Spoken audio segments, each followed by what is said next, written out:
வீட்டு கஷ்டத்தினால ஒரு பையனை வித்துடலாம்னு சொல்லி அவங்க அப்பா அம்மா நினைக்கிறாங்க. ஆனா இன்னைக்கு அந்த பையன் தான் இந்த உலகத்தோட ஒரு மிகப்பெரிய ஆக்டரா மட்டும் இல்லாம தான் சம்பாதிச்ச மொத்த சொத்தையுமே மக்களுக்கு எழுதி கொடுத்தாருன்னு சொன்னா நம்புவீங்களா?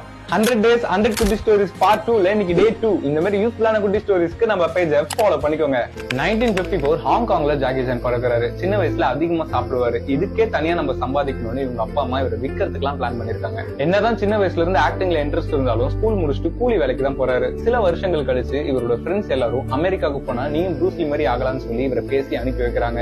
அந்த கஷ்டத்திலயும் அமெரிக்கா போய் இறங்குறாரு. இப்ப ப்ரூஸ்லி கிட்ட அடி வாங்குற மாதிரி சின்ன ஜூனியர் ஆர்டிஸ்டா சினிமாக்குள்ள வராரு. வந்த சில நாட்கள்லயே ப்ரூஸ்லி இறந்து போகிறாரு. இப்ப ப்ரூஸ்லிக்குன்னு ஒரு பெரிய டிமாண்ட் இருக்கிற அந்த ஹாலிவுட் மார்க்கெட்ல நான் ப்ரூஸ்லி கிடையாது, நான் ஜாக்கி சான்னு சொல்லி இவருக்குன்னு தனி ஸ்டைல்ஸை டெவலப் பண்ணிக்கிட்டு நிறைய வாய்ப்புகளை தேடுறாரு. 10 வருஷம் கழிச்சு இவர் கிடைச்ச வாய்ப்பு தான் ப்ராஜெக்ட் ஏ. அந்த படம் சூப்பர் டூப்பர் ஹிட். அதுக்கப்புறம் நிறைய படங்கள் டூப்பே போடாம ஆக்டர் அண்ட் ஸ்டண்ட் மேனா வேலை செய்யறாரு. இப்ப இவரோட புகழ் உலகம் முழுக்க பரவ